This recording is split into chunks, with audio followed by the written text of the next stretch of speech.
Números, capítulo 13, no versículo 1, diz assim a palavra de Deus: E falou o Senhor a Moisés, dizendo: Envia homens que espiem a terra de Canaã, que eu hei de dar aos filhos de Israel.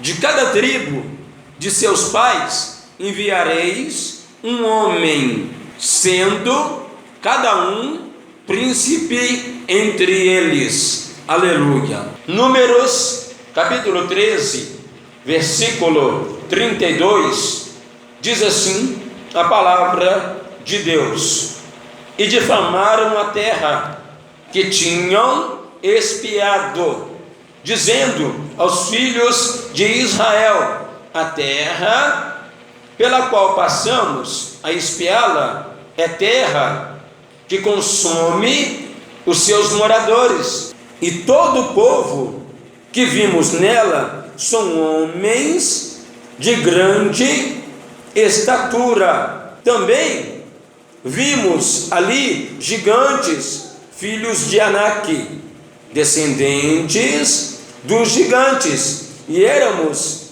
aos nossos olhos como gafanhotos, assim também éramos aos seus olhos. Aleluia.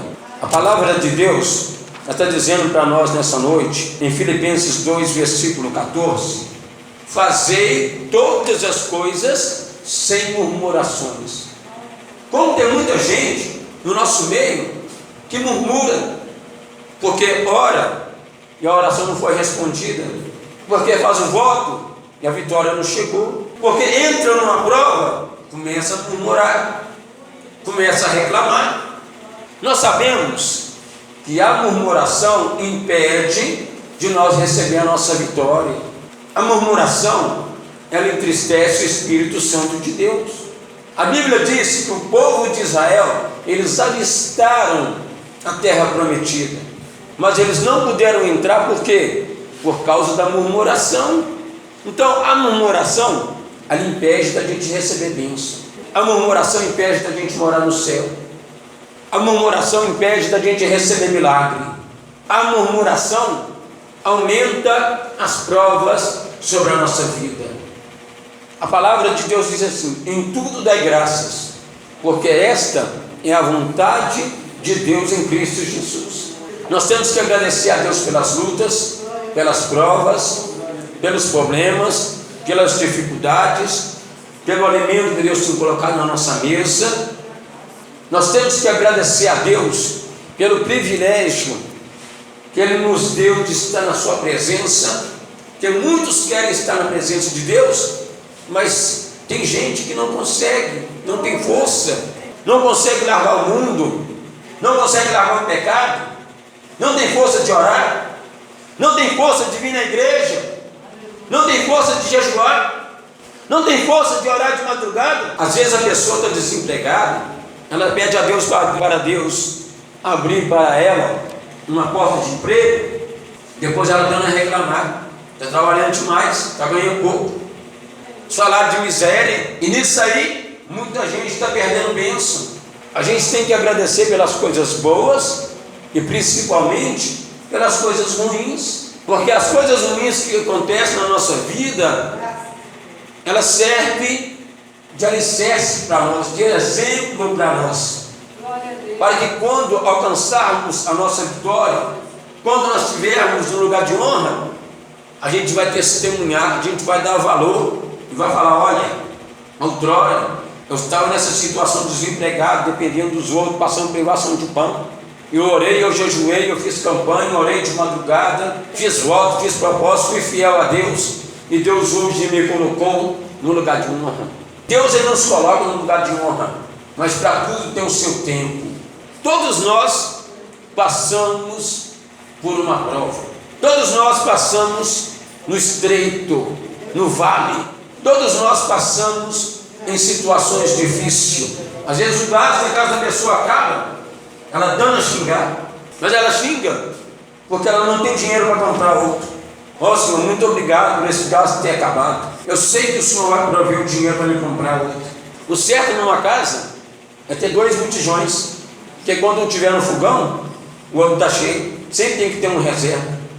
O certo de todo mundo que trabalha e tem um salário é ter uma reserva para caso de emergência. Quando acontecer um mal imprevisto ou precisar de alguma coisa, tem na onde tirar, para não precisar de depender de ninguém nem pedir dinheiro emprestado. Se caso alguém adoecer, você vai bater na porta do seu vizinho de madrugada para pedir ele para te levar no hospital, levar o seu parente, ele vai te xingar, então ele vai te cobrar. Eu só vou se me dar R$200. O certo é cada um ter a sua reserva para caso de emergência, tanto para as coisas boas e quanto para os momentos difíceis. Porque tem gente que é assim: se ganha 1.500, gasta tudo; se ganha 2.000, gasta tudo; se ganha 3.000, gasta tudo. No meio do mês não tem nenhum real. Então a gente tem que ter um autocontrole para não precisar depender de ninguém e não tomar na cara. Porque quem depende dos outros, quem precisa dos outros, toma na cara. Escuta cada coisa. Quem depende dos outros, quem precisa dos outros, é muito humilhado.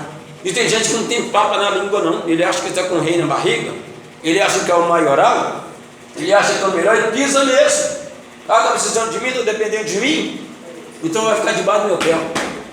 Precisar, todos nós precisamos uns dos outros. Ninguém é melhor do que ninguém, ninguém é perfeito, ninguém aqui é grande, grande aqui é só Deus. O melhor aqui é só Deus, o maior aqui é só Deus.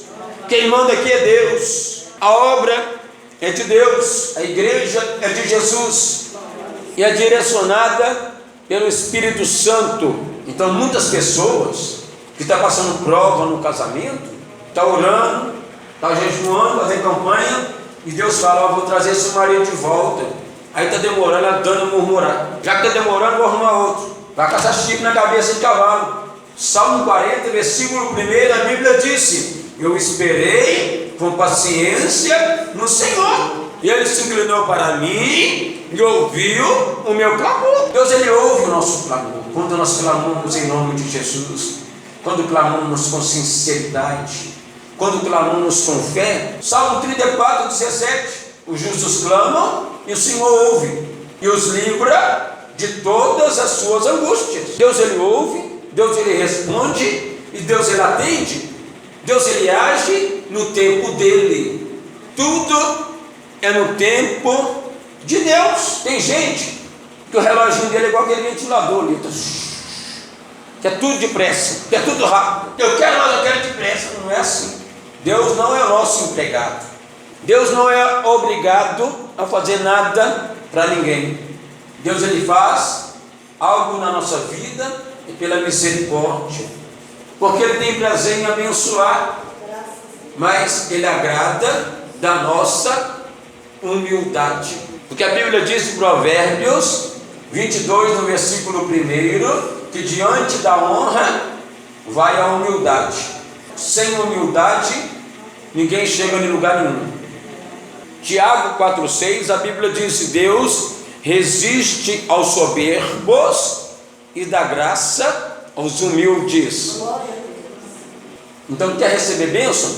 Experimenta ser humilde, experimenta se humilhar na presença de Deus, experimenta chorar nos pés do Senhor, experimenta largar esse orgulho, essa mania de maltratar as pessoas, de pisar, de humilhar, de ofender. Aí você vai ver como sua vida vai melhorar. Porque quando humilhamos alguém, ofendemos alguém, maltratamos alguém, Deus, Ele fica triste com isso.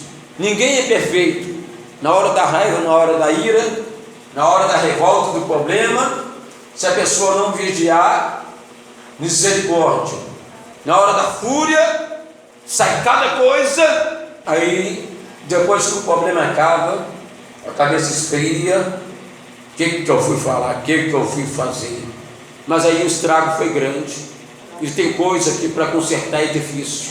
Por isso que a gente tem que ser pronto para ouvir, tardio no falar, tardio no irar, principalmente para nós que somos obreiros, que estamos na frente da obra. Toda hora tem um que quer pisar no nosso carro. Quando não é isso, o diabo usa um parente, usa filhos, usa o vizinho para ficar cutucando, atacando, caçando confusão, para depois, se a gente reagir, olha lá, diz que é crente, está escondendo atrás da Bíblia. Que crente é esse? Crente fingido, mentiroso, falso. A gente não pode dar mau testemunho, a gente tem que dar bom testemunho na onde que a gente passar. Na onde que a gente passar, a gente tem que dar exemplo de um servo de Deus, de uma serva do Senhor. A gente tem que ser exemplo, a gente tem que deixar bom legado por onde que a gente passar. A gente tem que ser humilde, tem que abaixar, tem que dar bom exemplo. É difícil, mesmo no nosso direito, a gente calar é difícil, não é para qualquer um. Se bobear, tem gente que rola no tapa. Então a gente tem que vigiar para a gente não perder a bênção. Guarda o que tens, para que ninguém tome a sua coroa. Imagina Jesus voltar e pegar você discutindo, contendendo, brigando, falando palavrão, xingando. Não pode. Às vezes numa briga de casal dentro de casa, a mulher voa no marido, o marido voa na esposa. Não pode. O filho tem que respeitar o pai, tem que respeitar a mãe. Honra pai e mãe, para que tenha vida longa e prosperidade. Tem filho que trata pai e mãe como uma pessoa qualquer, como lixo. Bate no pai, bate na mãe, xinga o pai, xinga a mãe, rouba do pai, rouba da mãe, grita com a mãe, dá ordem no pai. Os filhos têm que respeitar, têm que honrar o seu pai e sua mãe, enquanto estiverem vivos. Depois que estiver no caixão debaixo da terra, não adianta ficar chorando leite derramado. Eu queria meu pai, eu queria minha mãe, estou com saudade. Está com saudade de nada. Quando ele estava vivo, ninguém deu valor. Muitas pessoas perdem a bênção por causa de murmuração, gente. Deus virou para Moisés e mandou ele escolher um homem de cada tribo para espiar a terra de Canaã, para ver se a terra era boa, se era má, se tinha gigante, se tinha barreira, impedimento, porque Deus tinha uma promessa de dar a terra prometida para os filhos de Israel. E ali Moisés escolheu um homem de cada tribo, e a tribo de Israel é constituída por 12 tribos. Então Moisés escolheu 12 homens e mandou aqueles 12 homens a espiar a terra. E aqueles 12 homens espiaram a terra, mas quando eles voltaram, eles começaram a difamar a terra, começaram a falar mal do lugar, e ali fez a congregação pecar. Como tem muita gente nos dias de hoje que fala coisas que faz o seu irmão pecar, fica escandalizando uns aos outros, fica falando mal uns dos outros, isso afasta as pessoas da igreja. A Bíblia diz, Salmos 101, no versículo 5: aquele que difama o seu próximo às escondidas, eu destruirei. Aquele que tem um olhar altivo e coração soberbo, eu não suportarei. E aquele que usa de engano, não ficará dentro da minha casa. E o que profere mentiras, não ficará firme diante dos meus olhos. Então, quanta gente dentro da igreja que fica semeando contendas, semeando calúnias, acusações, jogando um contra o outro, falando mal uns dos outros. E isso aí tem afastado pessoas da igreja, tem feito a congregação pecar, tem feito os outros pecar, porque os outros acreditou na sua mentira, na sua difamação, na sua fofoca, na sua calúnia. Aí daquele que fizer as almas sair da igreja. Quando aqueles homens voltaram para dar notícia do que estava acontecendo lá naquela terra, a congregação ficou toda escandalizada, abateu a fé do pessoal, afastou o pessoal da presença de Deus. Isso aí Deus ficou irado. No nosso meio também acontece. A pessoa começa a falar mal do pastor, fala mal da tesoureira, fala mal do dirigente. Mas você sabe que pastor? Ah, que pastor eu não gosto dele não, que pastor fala isso, que pastor fala aquilo, pastor faz aquilo. Aí dando a falar do pastor, a pessoa fica escandalizada e não volta na igreja mais. Você vai pagar por isso. Não, mas aquele obreiro lá existe, fez aquilo outro. Escandalizou o obreiro. Aquela pessoa não volta na igreja mais. Você vai pagar por isso. Nós dizemos, aquele dirigente é só o sangue. Ele é assim. Joga o pessoal contra o pastor. De repente, o pessoal já passa a olhar para a gente com maus olhos. Você vai pagar por isso, porque a alma saiu da igreja. Tem gente que faz isso. Tem gente que murmura e faz os outros murmurar. Desce a língua nos irmãos. Recebe a bênção aqui, mas no meio do caminho fica, descendo o chicote dos irmãos. Perdeu a bênção no meio do caminho. Não adiantou jejuar, não adiantou fazer campanha, não adiantou se revelar, não adiantou nada. Perdeu tudo. Pode ter certeza que Jesus uma hora vai te pegar se você não consertar. E em Números 14, 37, a Bíblia disse que aqueles homens que difamaram a terra, fizeram a congregação pecar, foram espraguejados. Ficou todo mundo debaixo da maldição. E assim que Deus permite na nossa vida, quando a gente fica difamando os outros, denigrindo a imagem dos outros, porque a calúnia, a injúria, a difamação são crimes contra a honra de uma pessoa. Você está tocando na honra, na moral da pessoa. Isso dá processo, isso dá cadeia, isso dá indenização por danos morais. E fora, que se Jesus voltar, se não der tempo de arrepender, você vai para o inferno ainda. Dura coisa é cair na mão do Deus Todo-Poderoso.